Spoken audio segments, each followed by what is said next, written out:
Je vous souhaite une excellente journée.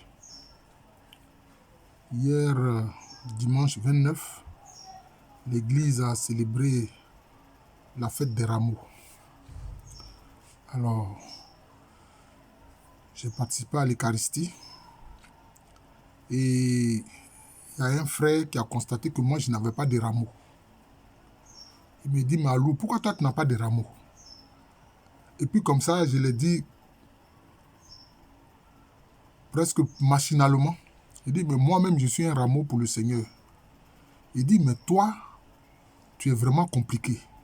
Chaque fois, tu te mets à part et tu ne veux pas faire ce qui t'est demandé. C'est un rite de l'église catholique, n'a qu'à te conformer. J'ai dit, oui, c'est vrai.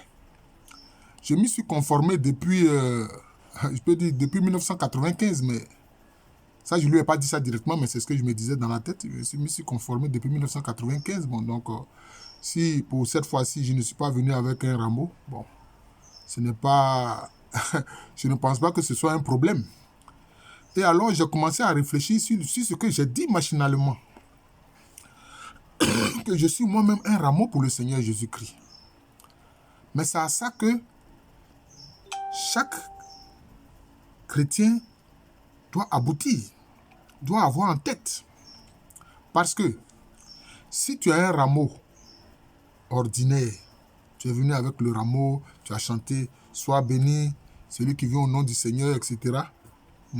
Rempli de sa bonté, etc. Bon, c'est bon. Mais qu'est-ce que cela signifie? Ça a eu lieu à Jérusalem, ça fait 2026 ans, comme on le pense. Mais qu'est-ce que cela signifie pour toi? Tu es venu à le rameau, tu as chanté « Sois béni, toi qui viens, tout rayonnant de ta bonté, Hosanna au plus haut des cieux. » Mais qu'est-ce que cela signifie pour toi? C'est ça le problème. Donc il faut avoir la compréhension. C'est que tu célèbres Jésus-Christ comme ton roi personnel et comme le roi des rois.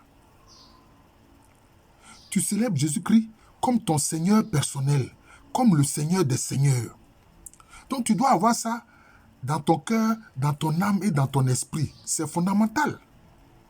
Vous comprenez? Et puis quel est ce roi-là qui vient, qui est assis sur un ânon? Parce qu'il faut savoir que le cheval est lié à la guerre. Et les rois montaient sur des chevaux quand ils sont en campagne militaire ou bien ils sont même sur des chars. Les chars qui sont tirés par des chevaux. Or, notre roi, Jésus-Christ, le roi des rois, il vient sur un ânon, sur une bête de somme. Donc cela veut dire quoi? C'est pour ça que Jésus a été appelé le prince de la paix. Il est le roi des rois, mais lui, il est prince de la paix. Il ne fait pas de guerre. Vous voyez? Donc, tous ces symbolismes-là, il faut les connaître. Et il faut les intérioriser. C'est ça. Il faut les intérioriser. À partir de ce moment-là, si tu accueilles Jésus-Christ comme ton roi personnel et le roi des rois, comme ton Seigneur personnel et le Seigneur des seigneurs, et qui vient sur un ânon, donc il est un roi de paix, un Seigneur de paix. À partir de ce moment-là, quand tu intériorises ça, tu deviens un rameau vivant pour le Seigneur. Ce n'est pas seulement pour la fête des rameaux. Oui, mais ta vie, en tant que personne, ta vie, tu es comme un rameau vivant pour la gloire du Seigneur Jésus-Christ. C'est ça. Bon, on a célébré la fête des rameaux hier. Vous allez voir, bon, c'est fini pour certains. C'est fini, on a fait la fête des rameaux, c'est vrai. On attend la célébration des choses de la résurrection, c'est très important. De la mort et de la résurrection du Seigneur, c'est très important. Mais, chacun de nous doit être un rameau vivant pour la gloire du Seigneur.